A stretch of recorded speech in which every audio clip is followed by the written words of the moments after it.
Hello everyone, welcome to BCS education. আমি অমিত অধিকারী। আমি তোমাদের সাথে আলোচনা করতে চলেছি weekly current affairs of October first week part 1। আমরা এই সপ্তাহের অক্টোবরের ফার্স্ট উইকের যে সমস্ত ইম্পর্টেন্ট কারেন্ট অ্যাফেয়ার্সের টপিক রয়েছে সেগুলো পার্ট 1 এবং পার্ট 2 এর মাধ্যমে ডিটেলসে ডিসকাশন করব। তো প্রথম দিককার কিছু ইম্পর্টেন্ট কোশ্চেন সেটা আমরা পার্ট 1 এর মাধ্যমে কভার করতে চলেছি। তো চলো শুরু করা যাক। আমাদের প্রথম question, recently who inaugurated the retreat ceremony on India পাক বর্ডার ইন জম্মু। সম্প্রতি কে জম্মুতে ভারত পাক সীমান্তে রিট্রিট অনুষ্ঠান উদ্বোধন করেছিল? অর্থাৎ রিসেন্টলি 2 অক্টোবর গান্ধী জয়ন্তী গেল, সেটা আমরা জানি। তো সেই গান্ধী জয়ন্তীর উদ্দেশ্যে সম্প্রতি কে এই জম্মুতে ভারত এবং পাক সীমান্তে রিট্রিট সেরিমনি অর রিট্রিট অনুষ্ঠানের উদ্বোধন করলেন? তো রাইট অ্যান্সার হয়ে যাবে Radha Krishna Mathur. Option D is the right answer. যিনি বর্তমানে জম্মু কাশ্মীরের লেফটেন্যান্ট গভর্নর রয়েছেন রাধা কৃষ্ণ মাথুর, তিনি রিসেন্টলি এই ভারত পাক সীমান্তে রিট্রিট অনুষ্ঠান শুরু করেছেন। ডিটেলসে জানবো আমরা। Jammu and Kashmir lenient governor Manoj Sinha inaugurated the Wagha artery style retreat ceremony at Octory Post in Suchetgarh on Saturday. Last Saturday এই জম্মু কাশ্মীরের যে ইন্ডিয়া পাক আর্টারি বর্ডার রয়েছে, ওয়াঘা আর্টারি সীমান্ত, সেখানে তিনি এটা করেছেন। In India Pakistan border in Jammu Kashmir last Saturday. This event was witnessed by the hundreds of tourists and local residents of Jammu Kashmir. And Monusina said, Monusina তিনি বলেছেন, the ceremony, which is one of the lines of what is done at Amritsar Wagha border, reflects the great legacy and valor of the border security force. অর্থাৎ তিনি এই যে সেরিমনিতে তিনি কিছু বক্তব্য দিয়েছেন। And lots of BSF jawans displayed their finest skill at ceremony, drawing huge applause from audience. অর্থাৎ সেখানকার সেই সেরিমনিতে যে রিট্রিট সেরিমনি আমরা যেটা দেখলাম, সেই রিট্রিট সেরিমনিতে সেখানে বিভিন্ন বিএসএফ জওয়ানসরা সেখানে অংশগ্রহণ তো অবভিয়াসলি করেছিল এবং সেই সেরিমনিতে তাদের স্কিলসগুলো সেখানে তারা দেখিয়েছে। তো এই রিট্রিট সেরিমনি যেখানে ইন্ডিয়া পাক বর্ডারে রিসেন্টলি হয়ে গেল, সেটা কোথায় হলো? জম্মুতে। এবং সেটা কে উদ্বোধন করেছেন? জম্মু কাশ্মীরের লিনিয়েন্ট গভর্নর বর্তমানে যিনি রয়েছেন মনোজ সিনহা। নেক্সট কোশ্চেনে যাই। Question number 2, recently NITI Aayog launched which platform to celebrate the 75 year of independence. সম্প্রতি নীতি আয়োগ স্বাধীনতার 75তম বছর উদযাপন করার জন্য কোন প্ল্যাটফর্ম চালু করেছে? তো 75 ইয়ার অফ ইন্ডিপেন্ডেন্স এবছর 2021-এ 75 ইয়ার অফ ইন্ডিপেন্ডেন্স সেটা কমপ্লিটেড হয়েছে। তো সেই স্বাধীনতার 75তম বছর উদযাপনে সম্প্রতি নীতি আয়োগ যে সংস্থা রয়েছে, যেন প্ল্যানিং কমিশনের বদলে যে নীতি আয়োগ এসছে 2015-এ, সেই নীতি আয়োগ কোন প্ল্যাটফর্ম সম্প্রতি চালু করেছে? তো রাইট অ্যান্সার হয়ে যাবে option A, woman entrepreneurship platform.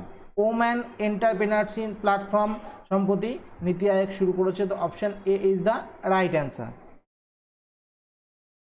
To celebrate the 75th year of independence, নীতি আয়োগ ওম্যান এন্টারপ্রেনারশিপ প্ল্যাটফর্ম, আর যেটা শর্টে WEP বলা হচ্ছে, will facilitate 75 woman achievers as part of Amrit Mahotsav celebration. অর্থাৎ যে আজাদি কা অমৃত মহোৎসব সেলিব্রেশন যেটা হয়েছে, তো সেখানে যে যারা পার্ট নিয়েছিল তাদের মধ্যে 75 ওম্যানকে তারা বেছে নিয়েছে এবং সেখানে নীতি আয়োগ ওম্যান এন্টারপ্রেনারশিপ প্ল্যাটফর্ম বা WEP এটা তারা সেলিব্রেট করতে আর কি এটা চালু করেছে, সেটা 75 ইয়ার্স অফ ইন্ডিপেন্ডেন্স উপলক্ষে। The woman's entrepreneurship programme has invited application for the 5th edition of woman transforming India award 2021-22-তে তারা ইনভাইটেড করেছেন। দিস ইয়ার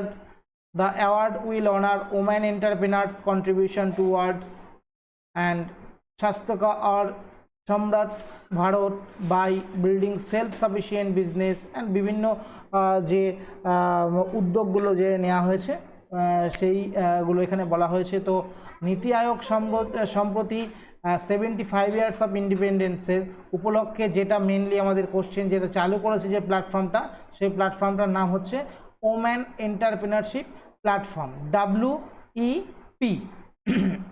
এবং নীতি আয়োগ সম্বন্ধে বারংবার বলেছি যে স্ট্যাটিক পোর্শনে ভেরি ইম্পর্টেন্ট, নীতি আয়োগ থেকে বিভিন্ন কোশ্চেন আসে। তো তার মধ্যে যে নীতি আয়োগের full form national institution for transforming India, NITI এর full form NITI, national institution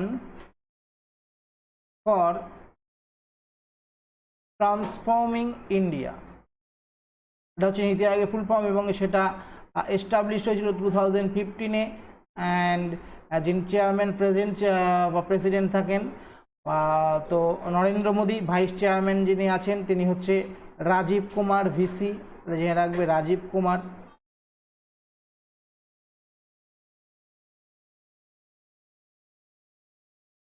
and সিইওটাও জেনে রাখা ভালো, সিইও কি অমিতাভ কান্ত।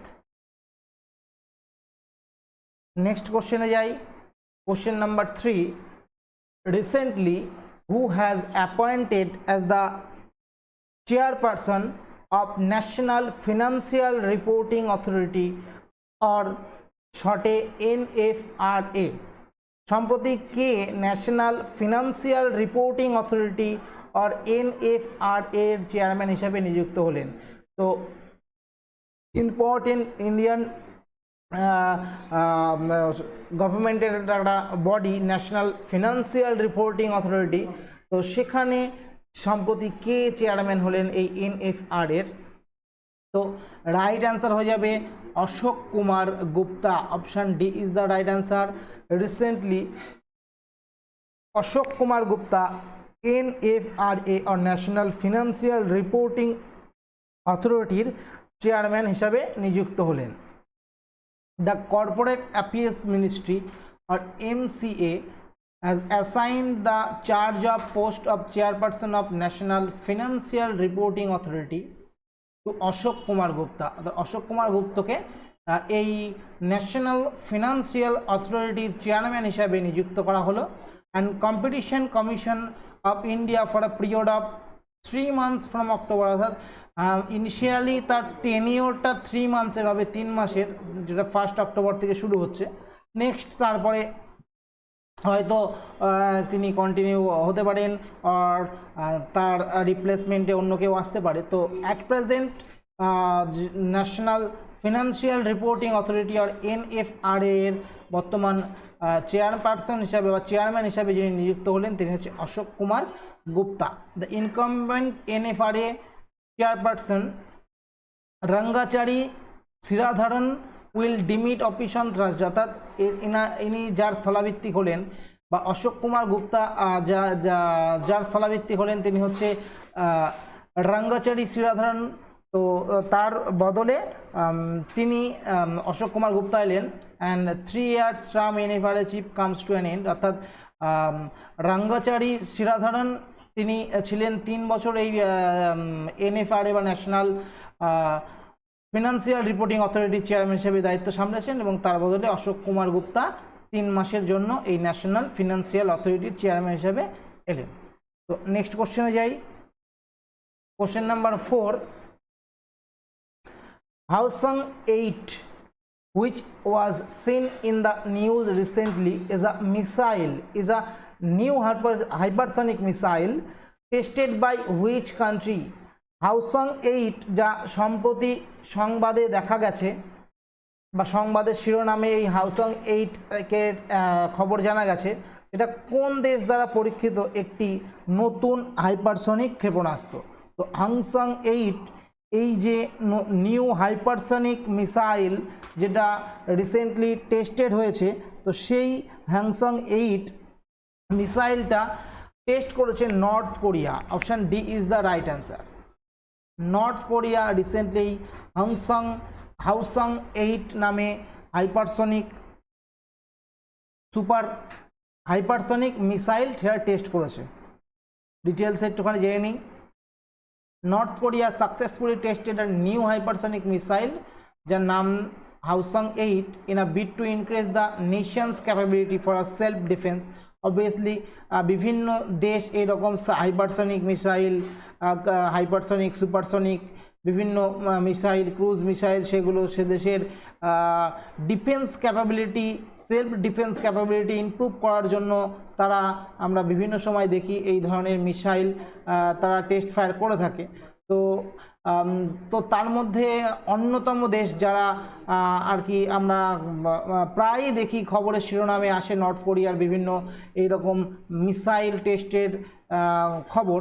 তো নর্থ কোরিয়ার নিউ যে মিসাইল, হাইপারসনিক মিসাইল যেটা টেস্ট করলো রিসেন্টলি, সেটা Hwasong 8, and the missile was one of the 5 most important new weapon system laid out by North Korea in 5-year military development plan. অর্থাৎ তাদের যে 5-year মিলিটারি ডেভেলপমেন্ট প্ল্যান ছিল তার মধ্যে একটা ইম্পর্টেন্ট ডিফেন্স ইকুইপমেন্টের মধ্যে পড়ছে এই হাউসাং 8 hypersonic missile.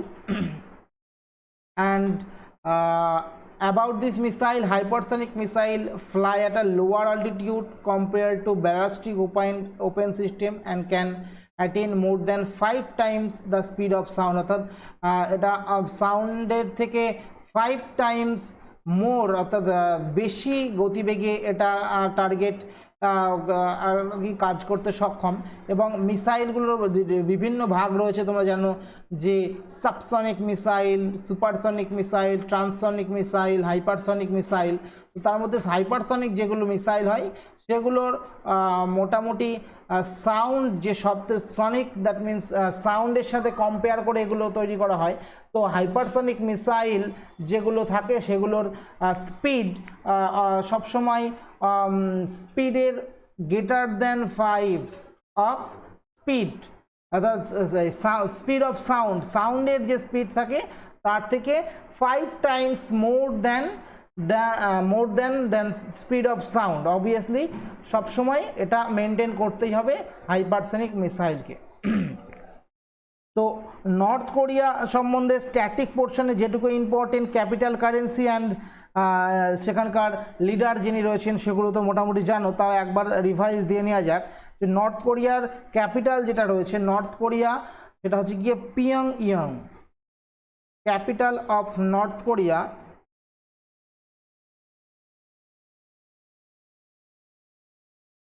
পিয়ংইয়ং, নর্থ কোরিয়ার ক্যাপিটাল। অ্যান্ড নর্থ কোরিয়ার যিনি সুপ্রিম লিডার যিনি রয়েছেন, আমরা যেটাকে প্রাইম মিনিস্টার বলি, তো ইন্ডিয়ার যেমন প্রাইম মিনিস্টার আছে তেমন সেটাকে নর্থ কোরিয়ার সুপ্রিম লিডার বলা হয়। সুপ্রিম লিডার বলা হয় এই জন্যই তিনি যা বলবেন তাই, অর্থাৎ সেখানকার সংবিধান বলে সেই রকম কিছু নেই। সেখানে তিনি যা বলবেন, তিনি নিজের মতো যা বলবেন সেই অনুযায়ী দেশের সমস্ত জনগণকে সেটা মেনটেন করতে হবে। সেজন্য সুপ্রিম লিডারই বলা হয়, যিনি রয়েছেন কিম জং উন।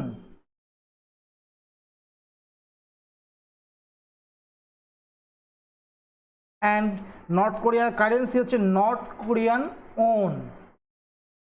কারেন্সিটা মনে রাখবে, ওন, নর্থ কোরিয়ান ওন হচ্ছে currency of north Korea. Next কোশ্চেনে যাই। Question number 5, which of the following actress has been named as the brand ambassador of UP government's One District One Product program? Recently UP government One District One program One Product program এর brand ambassador নিযুক্ত করেছেন। তো নিম্নলিখিত কে এই UP government কর্তৃক one district one product প্রোগ্রামের brand ambassador কাকে নিযুক্ত করা হলো?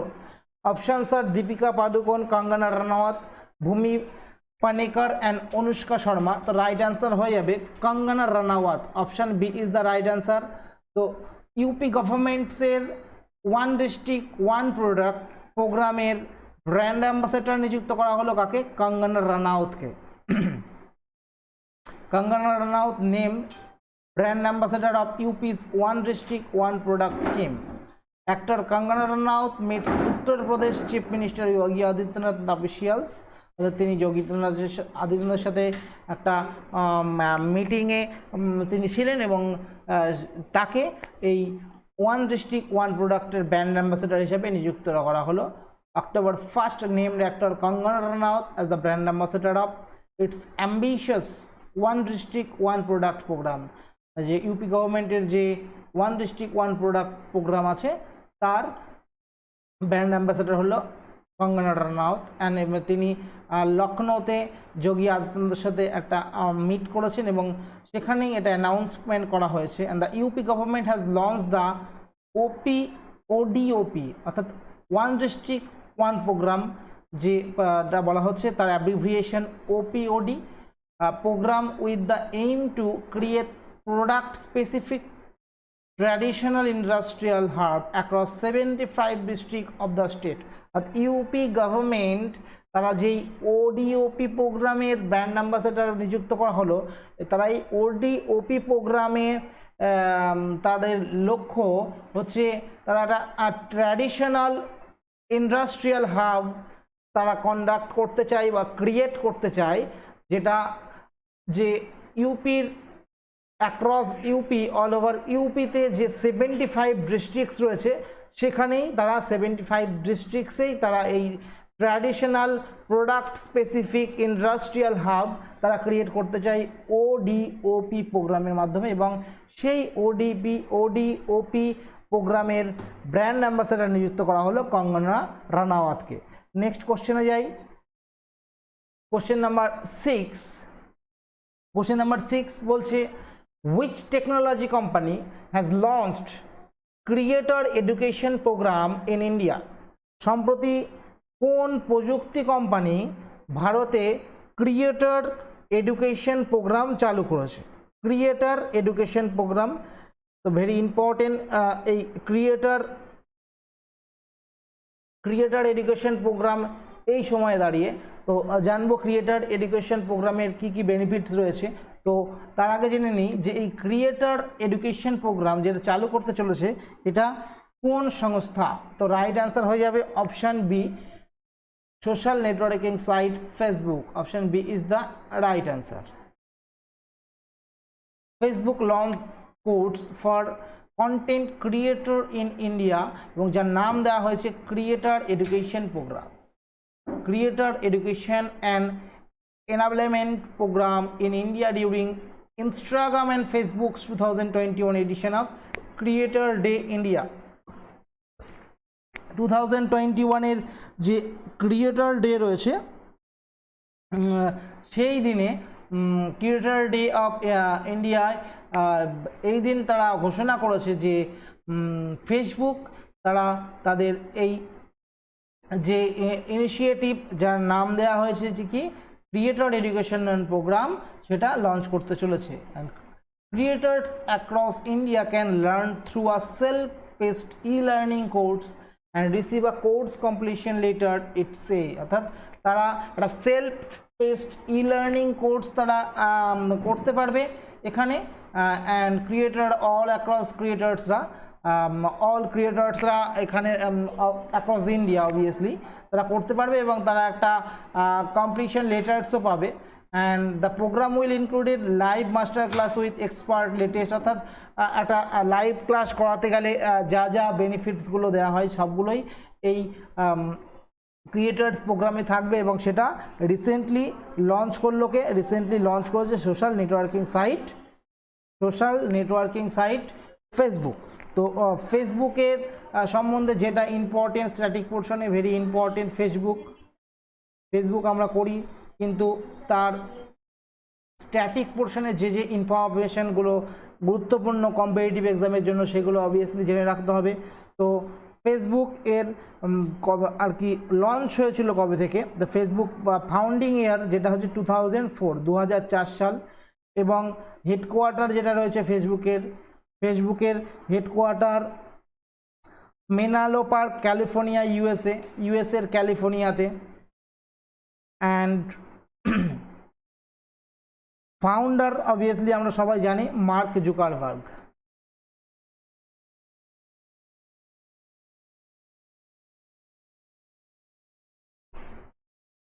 নেক্সট কোশ্চেনে যাই, question number 7, which institution has developed the first alternative to corneal transplantation in India? কোন প্রতিষ্ঠান ভারতে কর্নিয়াল ট্রান্সপ্ল্যান্টেশনের প্রথম বিকল্প তৈরি করেছে? অর্থাৎ কর্নিয়াল ট্রান্সপ্ল্যান্টেশন এর যে কনসেপ্ট, এটা এর আগে কখনো আমাদের ভারতে ছিল না। তো সেই ইউনিক কর্নিয়াল ট্রান্সপ্ল্যান্টেশন যে প্রোগ্রাম আর যে ইনিশিয়েটিভ, সেটা রিসেন্টলি লঞ্চ করেছে কোন প্রতিষ্ঠান? তো রাইট অ্যান্সার হয়ে যাবে IIT Hyderabad. Option C is the right answer. IIT Hyderabad recently এই কর্নিয়াল ট্রান্সপ্ল্যান্টেশন প্রোগ্রাম চালু করেছে, ডেভেলপ করেছে। IIT Hyderabad research find alternative to corneal transplantation. Dr. Falguni Pati, the Associate Professor, Department of Biomedical Engineering at the Indian Institute of Technology, Hyderabad, and his research team have developed a hydrogel from discarded corneas from human and bovine source using a novel and simple method. অর্থাৎ human এবং বোভিন এর যে cornea রয়েছে, সেই discharge কর্নিয়াগুলো তারা collect করবে এবং সেটা একটা সিম্পল তাদের একটা মেথড রয়েছে। তো সেই মেথডে তারা এই কর্নিয়াল ট্রান্সপ্ল্যান্টেশন যে সিস্টেমটা, সেটা আর কি সাকসেসফুলি কন্ডাক্ট করতে পারবে। তো এই যে কনসেপ্টটা, এই কনসেপ্টটা আর কি প্রথম যে সংস্থা নিয়ে আসলো, সেই সংস্থার নাম হচ্ছে আইআইটি হায়দ্রাবাদ। মনে রাখবে, ভেরি ইম্পর্টেন্ট কোশ্চেন। অ্যান্ড সেখানে congratulating the team on this noble innovation, professor B Murty, director IIT Hyderabad said. অর্থাৎ তিনি বলছেন যে vision being one of the most important organ of any living being, obviously অর্থাৎ দেখা বা চোখের সবথেকে যে কি বেনিফিটস রয়েছে, কতটা আর কি ইম্পর্টেন্ট অর্গানের মধ্যে পড়ে আমাদের যে কোনো লিভিং বিংয়ের ক্ষেত্রে, তো সেটা আমরা জানি। তো সেই অর্গান নিয়ে বা সেই কর্নিয়াল ট্রান্সপ্ল্যান্টেশন নিয়ে আইআইটি হায়দ্রাবাদের এই যে কাজ, সেটাকে কনগ্রাচুলেট করেছেন সেখানকার যে আইআইটি হায়দ্রাবাদের প্রফেসর বর্তমানে রয়েছেন বি মূর্তি, এবং এটা আইআইটি হায়দ্রাবাদ এর খুব ভালো অ্যাচিভমেন্টস বলাই যায়। নেক্সট কোশ্চেনে যাই, question number 8, Lucy mission which was seen in the news recently is associated with which space agency? Recently Lucy mission, এর আগে আমরা শুনেছি লুনার মিশনের কথা শুনেছি। তো লুসি মিশন এরপরে যে নতুন লুসি মিশন এর সংবাদের শিরোনামে দেখা গেছে, এই লুসি মিশনটা কোন মহাকাশ সংস্থার সাথে যুক্ত? তো রিসেন্টলি এই লুসি মিশন যে এর কথা যে সংস্থা জানিয়েছে, তো সেটা হচ্ছে নাসা রিসেন্টলি এই লুসি মিশনের কথা জানিয়েছে। National Aeronautics and space administration or NASA recently তারা এই লুসি মিশনের কথা জানিয়েছে। হোয়াট ইজ লুসি মিশন, কি আর কি টার্গেট রয়েছে তাদের, এবং কবে এই লুসি মিশন আর কি উৎক্ষেপণ করা হবে, সেটা আমরা জানব। NASA is poised to send its first spacecraft to study Jupiter's Trojan asteroids to gain new insights into the solar system's formation 4.5 billion years ago, the space agency said on September। অর্থাৎ তারা জুপিটারে একটা তাদের spacecraft তারা পাঠাতে চলেছে, এবং যার নাম দেওয়া হয়েছে লুসি মিশন। এবং যেটা কোথা থেকে কী করা হবে, যে the probe call Lucy after an ancient fossil that provide insights into the evolution of human species. যে লুসির কথা বলা হচ্ছে যে একটা অ্যানসিয়েন্ট ফসিল অর্থাৎ বহু পুরাতন একটা জীবাশ্ম, এবং যার নাম অনুসারে এই লুসি নামকরণটা করা হয়েছে। And will launch on September 16 from Cape Canaveral space force station in Florida. অর্থাৎ অক্টোবর 16 অক্টোবরে এই লুসি মিশনের যে লঞ্চ করা হবে সেটা হচ্ছে Canaveral space force station from Florida ইউএসের ফ্লোরিডার কার্নিভাল স্পেস ফোর্স স্টেশন থেকে সেটা আর কি লঞ্চ করা হবে, যেটা লঞ্চ করতে চলেছে নাসা। তো নাসা সম্বন্ধে আমরা স্ট্যাটিক পোর্শনে এর আগে অনেকবার জেনেছি, আর একবার রিভাইজ দিয়ে নিই। নাসা বা national Aeronautics and space administration এর হেডকোয়ার্টার হচ্ছে Washington DC.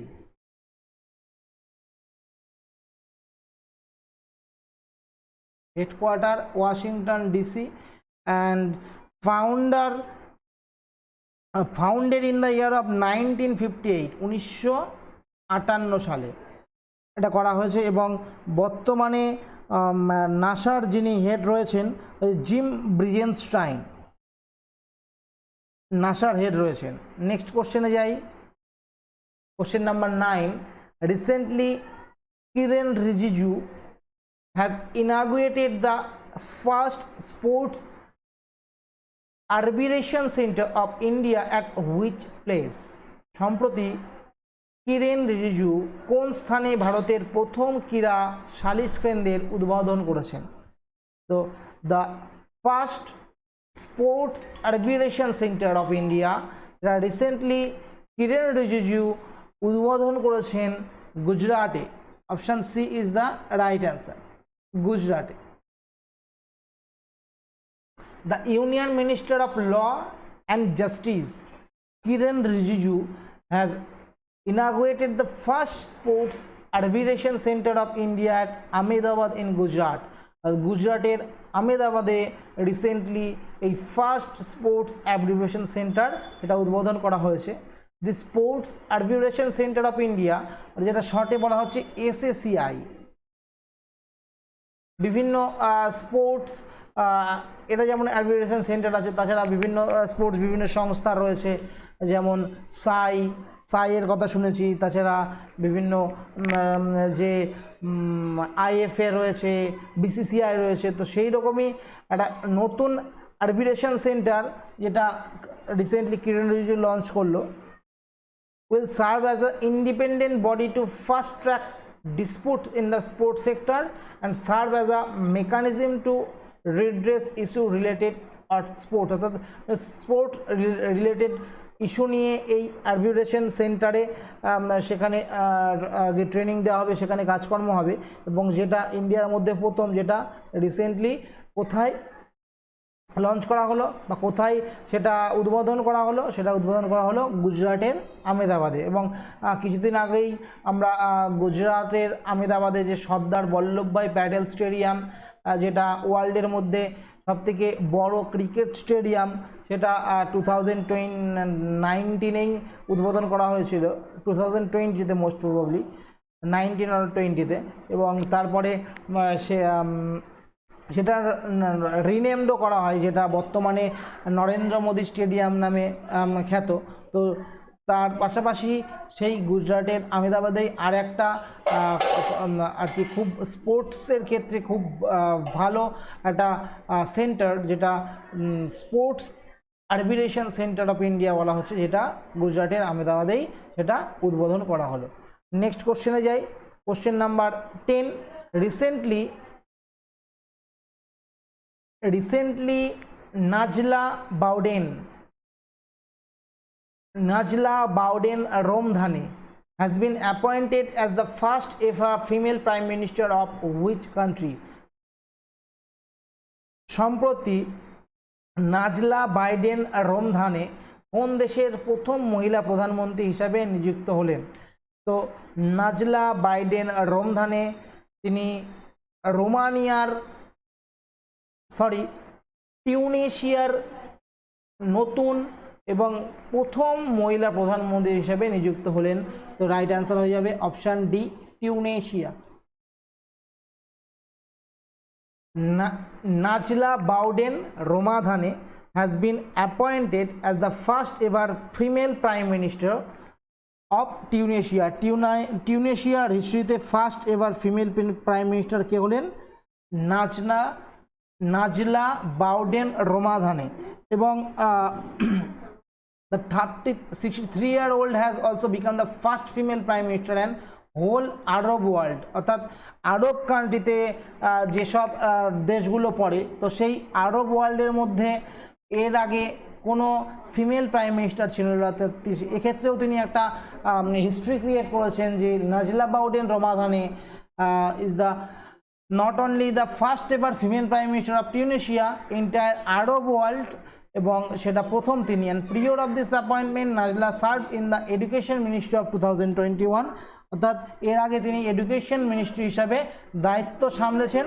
And she is the geologist by profession and the professor of the Tunisia national school of engineering, অর্থাৎ তিনি টিউনিশিয়ান ন্যাশনাল স্কুল অফ ইঞ্জিনিয়ারিংয়ের তিনি একজন প্রফেসর হিসাবে, জিওলজিস্ট হিসাবে তিনি কর্মরত ছিলেন। এবং তিনি first ever female prime minister of Tunisia as well as Arab world নিযুক্ত হলেন Najla Bouden Romdhane. And Tunisia যেটা স্ট্যাটিক পোর্শনে ক্যাপিটাল কারেন্সিতে ইম্পর্টেন্ট, ভেরি ইম্পর্টেন্ট, যে টিউনিশিয়ার বর্তমানে ক্যাপিটাল যেটা রয়েছে সেটা হচ্ছে গিয়ে টিউনিশ, ক্যাপিটাল অফ টিউনিশিয়া। মনে রাখবে টিউনিশিয়ার নাম দিয়ে অনেকটা সিমিলারিটিস রয়েছে, ক্যাপিটাল হচ্ছে Tunis. And currency of Tunisia, Tunisian dinner.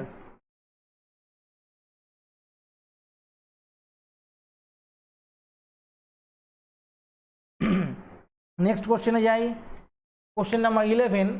Recently the world's largest national flag made up of khadi cloth has been installed in which place? সম্প্রতি বিশ্বের সবচেয়ে বড় জাতীয় পতাকা খাদি কাপড় দিয়ে তৈরি করা হয়েছে, এটা কোন স্থানে স্থাপন করা হয়েছে? অবভিয়াসলি ইন্ডিয়াতে। ইন্ডিয়ার কোথায়? তো লাদাখে। Option C is the right answer. Recently লাদাখে ওয়ার্ল্ড লার্জেস্ট ন্যাশনাল ফ্ল্যাগ, এটা খাদি ক্লথস দিয়ে তৈরি, এটা স্থাপন করা হয়েছে লাদাখে। The world's largest national flag made up of khadi cloth has been installed in Leh Ladakh on the occasion of the 152nd of birth anniversary of Mahatma Gandhi on October 2021। এবছর মহাত্মা গান্ধীর 152তম যে বার্থ অ্যানিভার্সারি গেল, তো সেই birth anniversary উপলক্ষে লাদাখের লেতে ওয়ার্ল্ডের মধ্যে লার্জেস্ট ন্যাশনাল ফ্ল্যাগ সেটা ইনস্টল করা হয়েছে। এবং লাদাখের যে লিনিয়েন্ট গভর্নর রয়েছেন, present lieutenant governor of Ladakh R K Mathur আর রাধাকৃষ্ণ মাথুর, তিনি এটা উদ্বোধন করেছেন। And the flag is made by khadi dress painters based Mumbai which is certificated to khadi village and industrial commission, অর্থাৎ মুম্বাইয়ের যে খাদি ভিলেজ রয়েছে, অ্যাফিলিয়েটেড খাদি ভিলেজ, সেখান থেকে যে খাদি ড্রেস হয়, সেই খাদি ডিয়ার্স বা খাদি বস্ত্র দিয়ে এই ওয়ার্ল্ডের লার্জেস্ট ন্যাশনাল ফ্ল্যাগ সেটা তৈরি করা হয়েছে। অ্যাবাউট দ্য ন্যাশনাল ফ্ল্যাগ সম্বন্ধে যদি জানি, যে the tricolour is 225 feet, 225 feet long and 150 feet wide, অর্থাৎ 225 ফুট লম্বা, 150 ফুট চওড়া। And it weighs around 1000 KG, 1000 KG মোটামুটি এর ওয়েট, এবং 225 ফুট লম্বা, 150 ফুট চওড়া।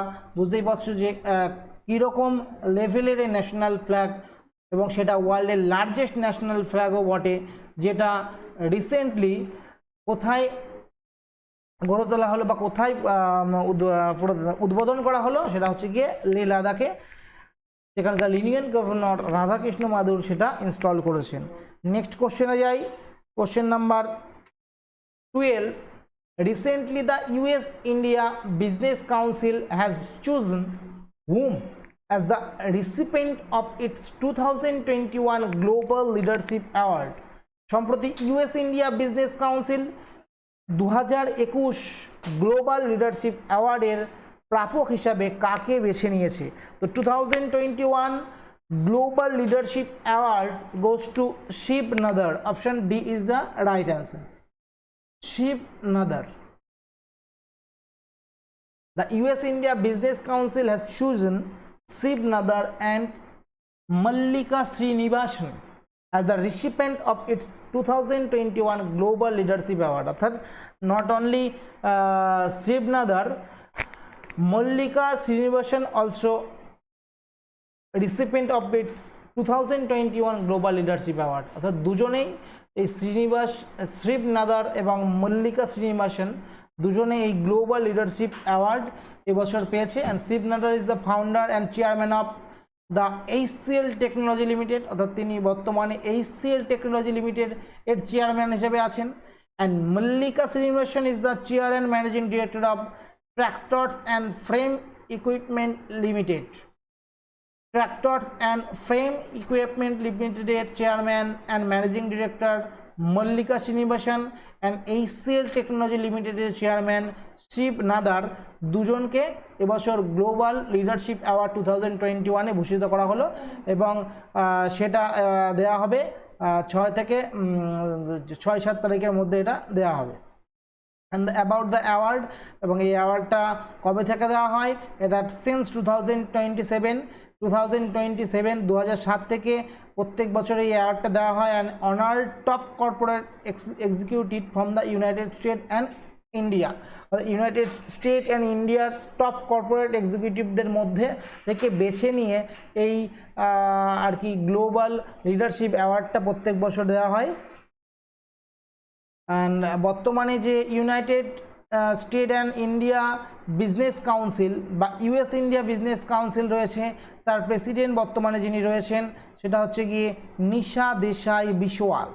নিশা দেশাই বিশওয়াল বর্তমানে এই United State and India business কাউন্সিলের প্রেসিডেন্ট হিসাবে রয়েছেন এবং এই গ্লোবাল লিডারশিপ অ্যাওয়ার্ডটা দেওয়া হলো শিব নাদার অ্যান্ড মল্লিকা শ্রীনিবাসনকে।